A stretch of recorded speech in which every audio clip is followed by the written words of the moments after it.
All right. Well, welcome everybody to Breaching the Boardroom. I am your host, David Mauro. And in the studio today, we have a really inspirational leader, Joe DeVivo, who is president of Butterfly Networks and has led several successful entrepreneurial and leadership roles and has got some great insight that I'm excited to share with everybody. Sir, welcome to the studio. Thanks so much for David, joining. thank you so much for having me. It's an honor.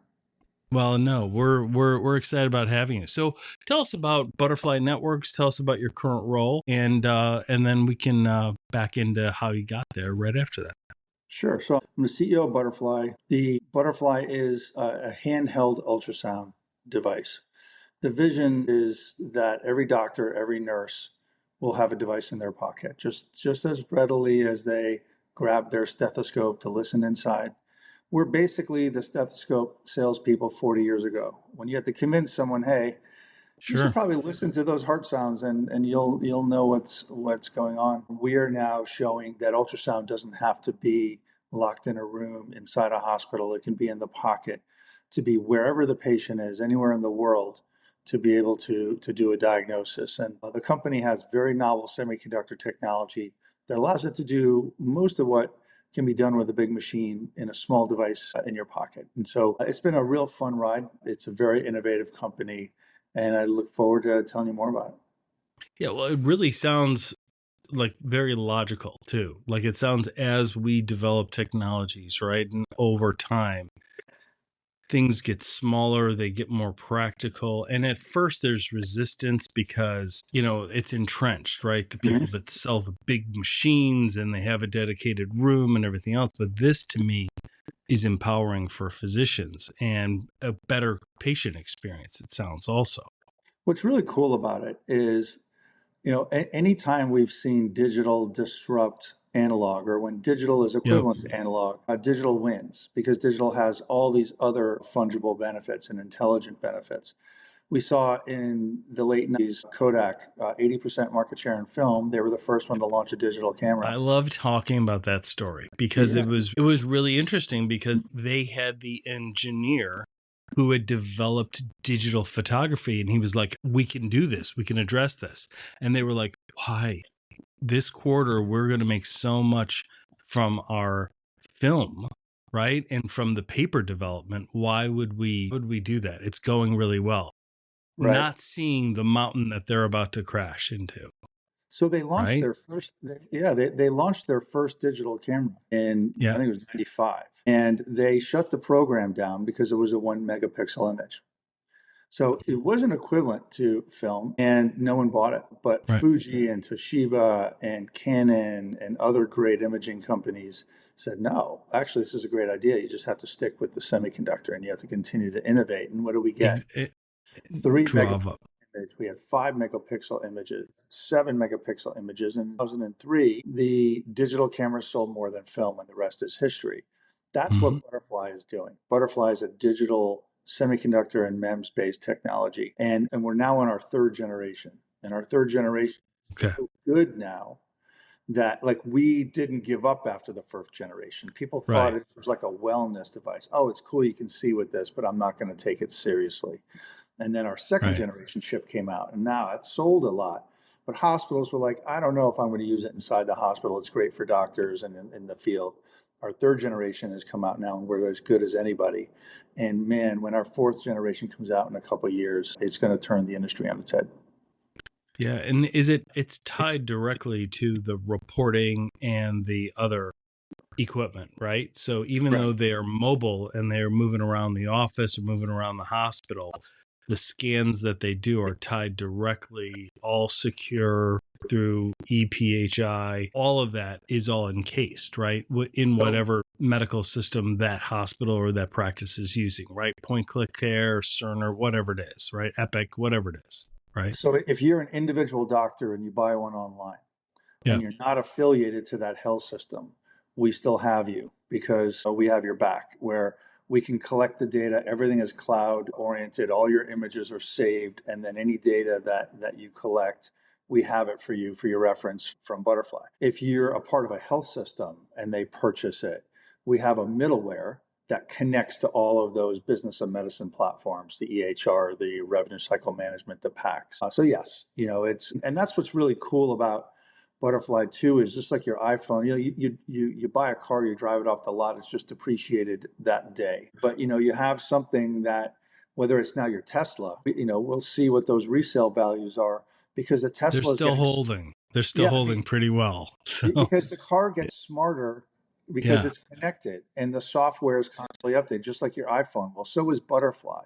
And Butterfly, we're constantly pushing updates on either bugs or things that we could have done better, or new ideas or problems we could solve that really help people out. And so the product lives. It's not just this, well, lump. that's a great point. So it operates essentially like a Tesla in the sense that when there's updates, and some of them are firmware, like some of them are security, some of them are just innovative with new features, it comes right over the wire. Like it just evolves itself, as opposed to the big machinery that somebody has to come in, physically do, connect it, etc.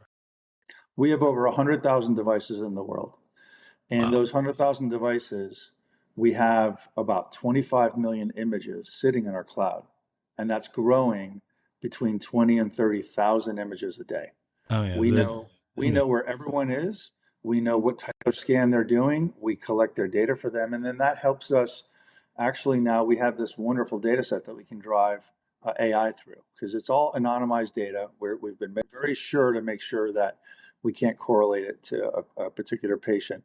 But now if I'm developing a renal AI tool and I need, 10,000 kidney scans, I don't have to go do a clinical trial. I could just cull through my Right. Exactly. Oh yeah, and it's anonymized. So you're able to get that data and see the trends and get the insight that you need without invading anybody's individual privacy, which That's is right. great. It's a completely modern architecture. Yeah, that's great. And where does that database sit? Where is that cloud? Is it in Oracle? Is it in CERN? Or like where is that in general? Or is that It's proprietary? Is it no, no, with no. It's yours? it's no, no, no. It's in a secure AWS cloud, AWS Oh, Health Cloud. fantastic. Great. Yeah. Excellent. That's Yeah. great. So individually, how the heck did you get here? Like you weren't always in healthcare, right? And you didn't start like there's a lot of I'll tell you in one of the best things about this podcast is meeting people like you, because I think I told you earlier, like I had met somebody who was like running a biopharma company and they had like a philosophy degree. I'm like, how did that happen? Right? Right. Like all the philosophy degrees people who can't get a job are like, how do I run a biopharma company now? Right? Like it's a great trajectory of how they get building blocks and they migrate in. A lot of leaders in healthcare, high tech, a lot of them have medical degrees. And then a lot of them, a surprising amount, don't. Like they just migrate into healthcare, and then it gives their mission, their trajectory, a great mission and cause. So tell us about yours. You weren't always in healthcare, right? No, no, and I never thought I didn't. Wasn't a part of the plan. Well, when I grew up, I wanted to be president of the United States, but then that We've got who knows? openings. Maybe We've got openings, man. I wait. don't know you want to do that to your family, but I'll have to wait till in I'm 70. general, there's Yeah. No, but anyways, my father came to the country as a blacksmith, and my mother an au pair. He was Italian, she was Norwegian. So that's fire and ice in our house, and that's yes. another story. But my father as a blacksmith, built a business repairing equipment, and then he started to repair garbage trucks, and then he started to make his own.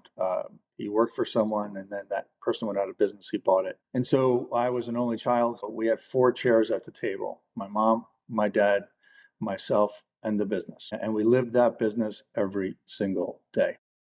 See, that's amazing. And back then they didn't talk about like work-life balance because work was part of life. It was just, right? I mean, it was Well, just part of what is keeping the lights on and yeah, providing for you. I think for that time, I'd probably say it was survival.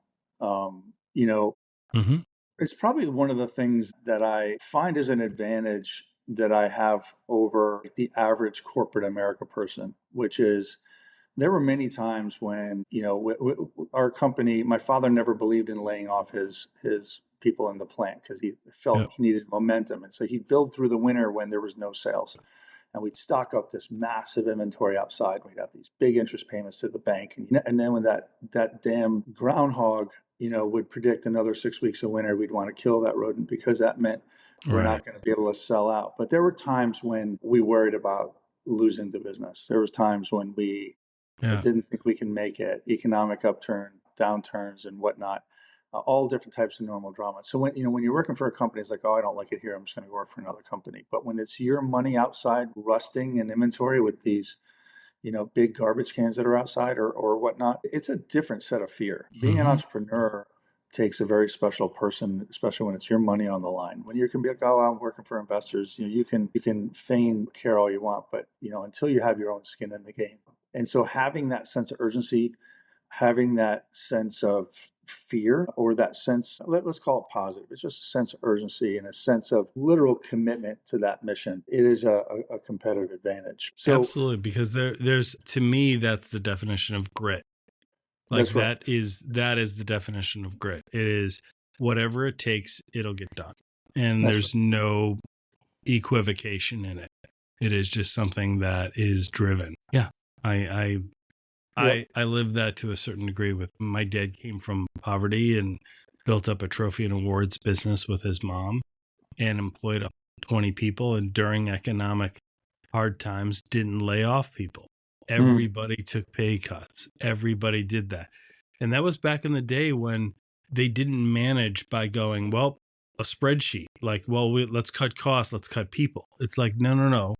It's going to wind up costing so much more to replace those people and retrain those positions, everything else. If it's bad times, everybody's experiencing it. And then when it's good times, everybody experiences it. So yeah, that's exactly the experience that we lived. And my dad was, he built a manufacturing facility to make garbage cans. The big metal dumpsters you see at the construction sites on the back of the trucks, the ones with the plastic lids. Yeah. DeVivo Industries in Connecticut. And so when I was growing up, obviously my dad was my hero. I respected my parents so much because I saw how hard they worked. My mother worked the office and kept the business going, finance, legal, accounting. And then my dad, building product and then selling. And just literally that was my DNA until my mother decided to divorce my father. It was literally a tragedy. And as I'm a senior in college, thinking that my life's made, I'm going to go now take over the family business and come on in, everything started to fall apart. And it was 5 years of drama after that, of trying to keep it together. My father was devastated.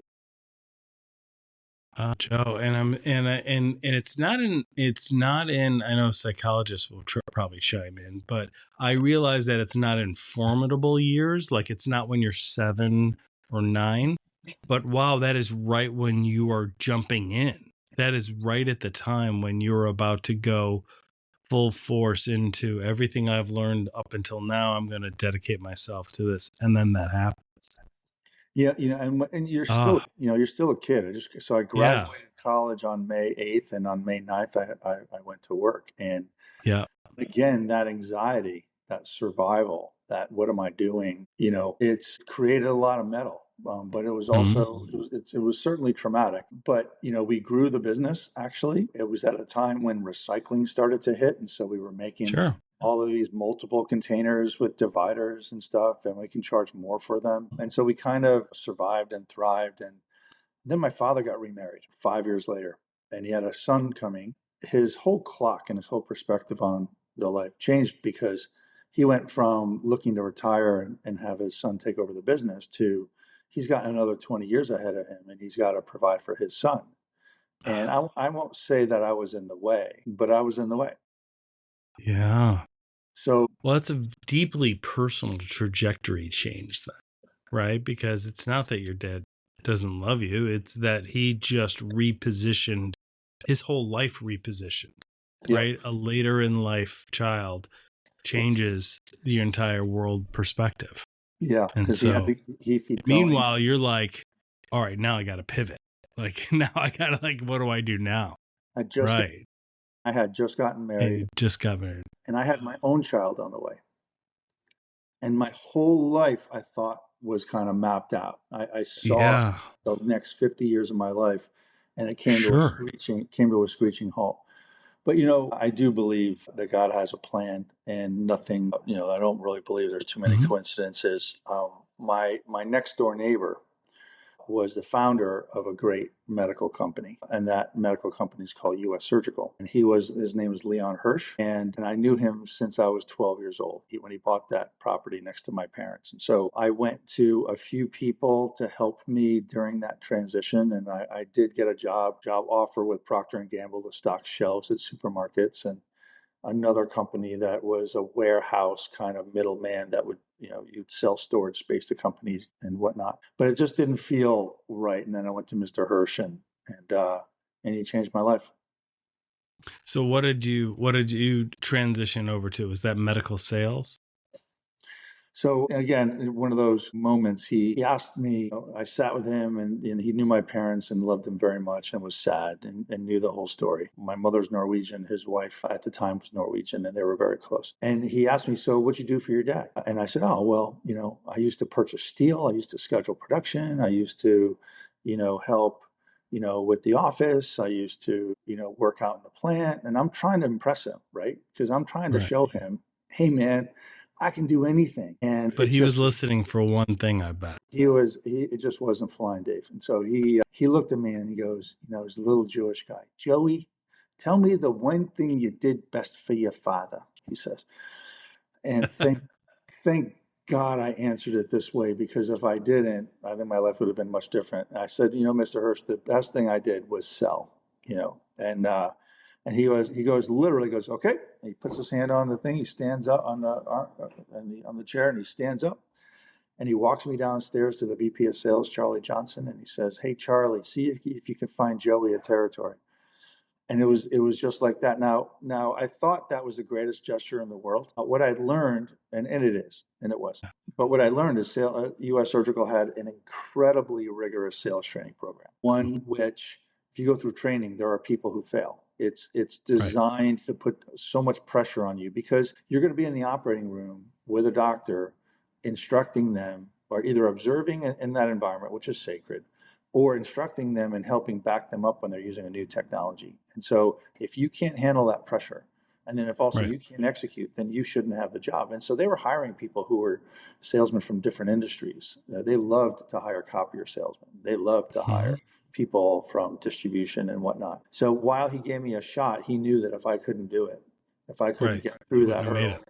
then Yep. he would have been like, I tried to help this kid out, but he didn't make it. But Yep. that's not what happened. Yeah. That's phenomenal.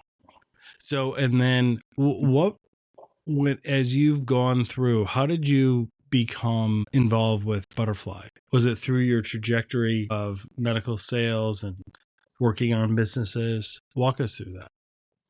So I had, after U.S. Surgical, I've been to and run about 3 or 4 companies. The last company I had run was a telemedicine company. And so I'd been in medical device for, I don't know, 20 years, and ran a surgical robotics company, a medical device oncology company, a large orthopedic company, or division of a company, and then a vascular company. And so I really understood core medical device.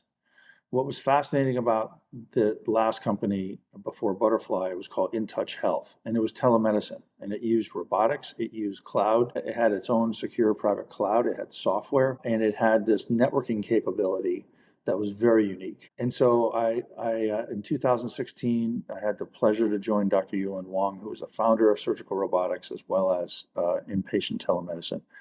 And because of the architecture of that company, I really felt if I was going to work again, I would want to do something similar. I had gotten to arriving at InTouch. We were about a 200 million post valuation company. We sold it to Teladoc Health for a little over $1 billion. And Wow. It's a great ride. it That's a was a great great ride. ride. It was a great ride. Yeah. And we surfed, the COVID telehealth, and I Hmm. exited literally at the perfect moment. So timing was also a friend, and it was such a good exit. I thought I wouldn't work again, Dave. I was just like, look, this has been such a hard ride.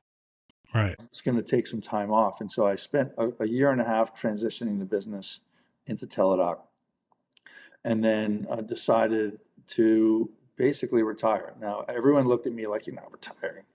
Get out of here. You're too young to retire. But I'm like, look, I made a lump of change. I'm going to slow down. I'm going to retire. So in my mind, I took on some board roles, and one board role was with a company called Caption Health. Hmm. One of my colleagues at InTouch took the CEO role there, and I have great respect for him, Steve Cashman. Great deliverer, great vision. And I always told him, since we worked so well at InTouch, that if you ever did take a CEO role, I'd be happy to join your board, and we can continue. I can love to help you. So I did that, and then only a few months later, they made me executive chairman, and so I can put a day in a week. They, gave me a salary, and I'm like, okay. And we worked on that. It was an AI ultrasound company. You can basically you can do a cardiac echo and you not have to be an echo a cardiographer, where you can be able to, it tells you where to position the probe based upon the image. And so as it gets better and better, Oh, that's really helpful. the quality Yeah. indicator goes up, and then it takes a picture, and you can get all the different looks. Well, the way that they put their software into the market was through Butterfly. So it was their software, and then they created a portal that would work on a Butterfly in an arrangement that Caption and Butterfly created. And so I got to meet some of the executives at Butterfly through that experience. And then we sold Caption to GE. GE now owns Caption, and then Butterfly hired me. And one of the main reasons why I was so interested was really the beginning part of the conversation: modern architecture. When I was running other device companies and I wanted to upgrade the software of my device in the hospital, I'd have to send a sales rep in with a USB stick to push the software and to pull the data off. But to have a mobile compute, a cloud compute, and then the middleware for the EMRs, and then a device that was as mobile and disruptive, it really attracted me, and I'm enjoying being at Butterfly. Well, it makes perfect sense, and that's a remarkable transition. Yeah, I don't see you like retiring. I don't know. Like I think I would just drive my wife and family insane if I was just sitting around. What's your Well, definition? to me, I couldn't ever just stop working. I would always have to do, board work or nonprofit work, or do something like that. I would have to be busy during the week, like doing things. I would still have to be building something. Otherwise, I would just drive everybody crazy. Like, how much pickleball can you play? Like, how much, That's right. you know what I mean? Like, how many projects can we be running at the house? So Yeah. So that's for that me. How about you? How are you defining retirement? Well, retirement is not staying home, and Right. I have young children. People gave me grace. They gave me grace for a while, but then as I'm in the home doing different things, the garage is the most organized it's ever been. Nothing is broken in the house. Everything Right. is perfect and shiny. My kids would start to say, "Hey, Dad, since you're not doing anything, can you go to Target and pick me up this, and this?" Yeah, It's like, absolutely. And the former CEO is running to Target I am like, in your hell van. no. You're like, But what I learned from that, David, was retirement for me is enjoying my wife. But retirement with me yeah, is being able to grab her and go, for a month to Spain and explore, yeah. That's the freedom. That's go beautiful. into nature, have a place where we have a ranch, so we like to go and spend time in nature, and not being on an appointment, and being able to enjoy with her. And as long as you have young kids, you can't, retirement, you can't really enjoy retirement, let's say. So like my dad Right. reset his clock. I reset 6 years out, and then that's when I'll absolutely hang them up. Then they'll be in school. That's phenomenal. That's great.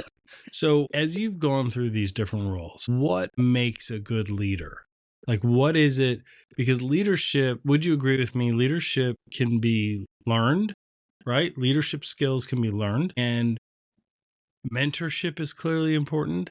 And anybody can lead from various roles. Like, I'm sure as you've gone through, you've seen people that might not have had a title of leader, but they were a leader and you identified them and you wanted to develop them. What couple things are there that you can share that you've seen that demonstrate true leadership? As far as if I'm looking for talent to come into the organization. Mm-hmm.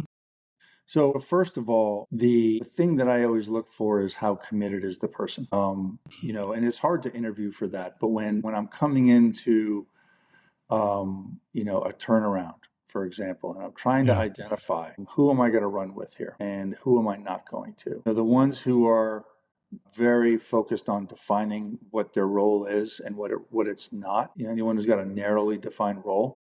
Yeah. It's And they're not like, that's not my job. That type of mentality. Yeah, Yeah.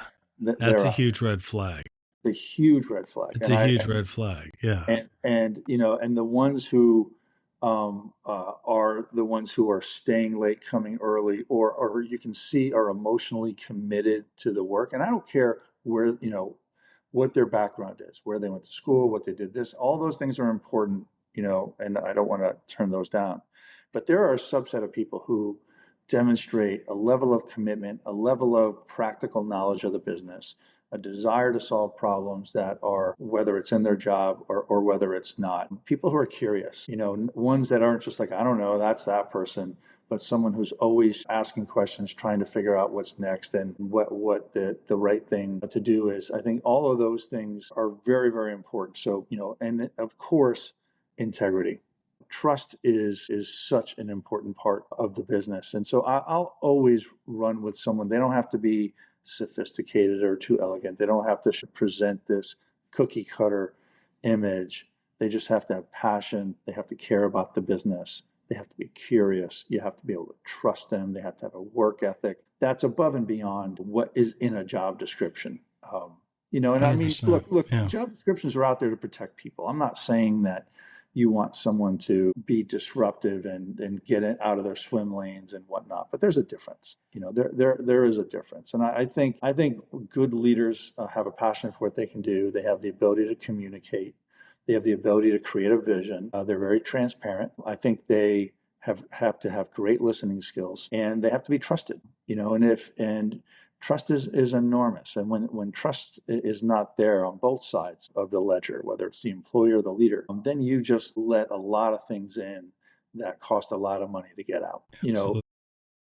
I've always, and probably, for me, my guiding principle comes from my dad, which would always spend, he spent all his time with the customer. And all he wanted to do was to solve the customer's problems. And I remember as a young man traveling with my dad to visit his customers. And man, when he'd walk in, they'd go, Mario. They'd pull out the bread. They'd pull out, a little whatever they brought to work. They'd sit down. Because my father earned a respect, because when he was coming around, he wasn't trying to get something from them. But there were times when they were like, he was there to listen. He was there to deliver value up front. Like that was my experience with my father. Like because I would go with him on those sales calls, and as in high school, and I learned so much about, we'd walk out of there and he hadn't talked. He was quiet. He wasn't like me. Like he was actually quite quiet, and he would walk out of there. He's like, "Did you hear that they need this now? Did you hear they're really concerned about that? We're supposed to be solving that from them." So he would go and talk to the team and make sure they emphasize that piece. Like it was all that listening. And I watched it manifest, live through my dad. And my dad, also, he genuinely loves people. He speaks 6 languages, self-learned as an Italian immigrant, uneducated, because he wanted to learn language when we had a new employee. And if they were, just name a language. If they were Portuguese, he'd start to speak Portuguese because he wanted to connect to them. That's great. But he's the type of guy who really who really cared. And when you listen to your customer, they will always tell you what they need. And that's the number one most effective part of selling is listen, and then effective probing and asking the right questions. And they'll always tell you what's necessary. And so, I think a great leader needs to listen to their employees, I think a great leader really has to be close to the customer. I've been a part of several founder-led companies that I've had to come in and after they needed an additional level of energy. And one of the things I found was, you can't be married to your technology. You can't fall in love with your technology. You have to fall in love with your customer. And then you have to do everything possible to meet your customer's need, not convince them they need your technology, but find how your technology and then anything else would meet their needs. And probably the best founder that I had worked with to do that was Dr. Yulin Wang. He started off making a robot that would work for telemedicine. And then he ultimately learned that he couldn't connect to the robot in the hospital because they couldn't get to the hospital network. Back to that rep walking in with the USB stick. Right. So he spent the next 3 years inventing a technology that'll allow him to pierce the firewalls in a hospital and securely, and creating a closed cloud. And then he solved this whole problem on now connecting to these devices. And he's the kind of guy that if it would require pizza to grow his business, he'd build the best pizza oven out there. So you got to fall in love with your customer. And I think that's what people, especially very academic people, they'll read all these business books, but it's actually really simple. Listen to your employees. I drive my direct reports kind of crazy. I can't through the lens of 5 or 6 people's eyes. And I can't sit back and be reported to by them. I trust their leadership. They're in position because I believe they can execute, but I have to talk to everyone that works for them. And so that makes that they need to be confident. If they're not confident enough for me to, at any point in time, talk to anyone on their team, then we got a problem. That's not a person I want. I want a person who has nothing to hide and realize that I have good intentions and I'm trying to stay grounded. And so, I know the people who work for me and I know how my product gets to my customer. I know my customers. And so if, just like your dad's example, did you hear that? Did you hear what they said? It's not that complicated. It's right there. What's complicated is that you have to make that a priority and you have to listen. What Dr. Wong also said. You have to then act on what you've learned, right? And you then have to act and a lot of that's right. And a lot of times that's the hard part. And one of the things that a trend that I'm seeing in your trajectory is that you've gone toward what wasn't easy. You've kind of moved toward the problem by listening to the customer and listening to your employees. You're doing the hard stuff that a lot of people try and delegate or try and steer away from. Well, when things aren't going well, it's kind of hard to listen to all of that criticism. Yeah, sure. It really is. When I was a young product manager at US Surgical, I'd always travel and I'd read those now extinct airline magazines. And one day, and I'd have this habit of going to the back of the magazine to see what companies are being spoken about. They'd have this little box. Yeah.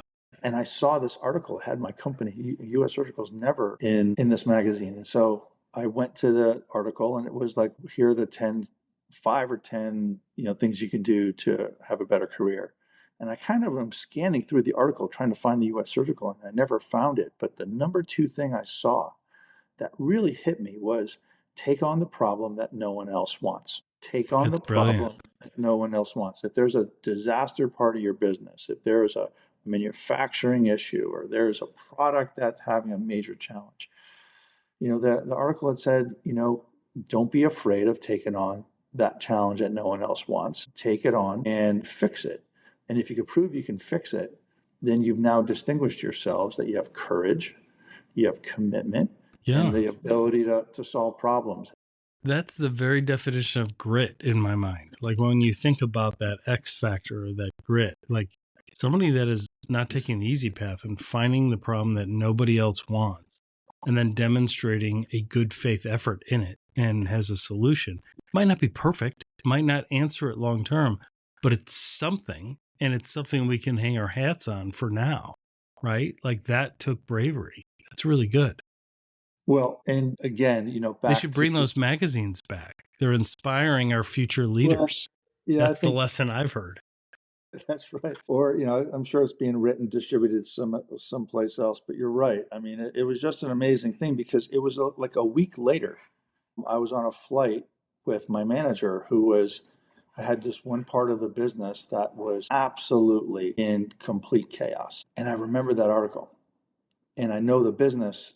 And so I said to him, you know what I would do if I were you? Because I had thought about this because I'm watching from the sidelines what's going on in the other part of the company. I said, I would do this, and then I'll do this, this, this, and this. And Tom, why don't you consider that? Maybe that'll help you. I felt bad for the guy. But then I also remembered, that hey, another week later, he calls me into his office and he asks me if I want to run that business. And it was a disaster. But of course I said yes. It was a disaster, but ultimately we fixed it. Yeah. That seemed to kind of define my career from then on because I always gravitated to all these problems and all these opportunities to turn companies around. And that was very formative in how I steered my career. That's remarkable. That's remarkable. Well, this has been great. What's on the horizon for you? What's on the horizon for Butterfly? What is the next, what's the next 6 months, next 2 quarters look like for you guys? What's coming up? So we have a very exciting business that is helping the doctors and nurses. As I said, we're launching now through some partners 2 new AI tools that'll be coming into our platform, and so we're very excited about that because through the relationship with Caption, we created this portal that allows a third party to connect their AI tools into our platform. And now so then you can draw different trends and leverage AI to analyze the data you're getting, all of that. Very useful. The biggest challenge for us is simply learning curve. So there's 82,000 ultrasonographers out there, but you need millions of people to be able to do scans. And so getting them trained and up to speed, and the essence is ultimately allowing the lowest cost licensed caregiver where the patient is to have a lot of capability, because the more capability they have, the more value you can have advanced diagnostics and you can head things off sooner. Now, if you have an AI tool that you can just put on the body, that'll be able to take an image or steer you to the right place or help you see something a certain way, then you're opening up the technology to more people in a very cost-effective way. And that's what AI is doing for us. And so all of these AI tools that couple onto our platform become great accelerators to lower cost and greater access to care. So we're excited about that. We're building a service business where we're teaching people how to provide these scans and to create telemedicine so they can do remote care. And we're also licensing our semiconductor to non-competitive industries. And that's, there's some really exciting partnerships that we've created. And there's one that we just signed that I just think is insane. And I can't wait till the world understands what this company is trying to do, because you will look at that and go, I want that. I need that. That's going to change my life, and it will. Yeah. Well, that's exciting. We will have links to Butterfly Network in the show notes, and we will have links for people to follow you as well. And Joe DeVivo, thank you so much for your time. Thanks for your insight. We genuinely appreciate it. We wish you all the best. Great story, great inspiration, sir. Thank you so much for the time. And again, it's an honor. Great. Thank you so much.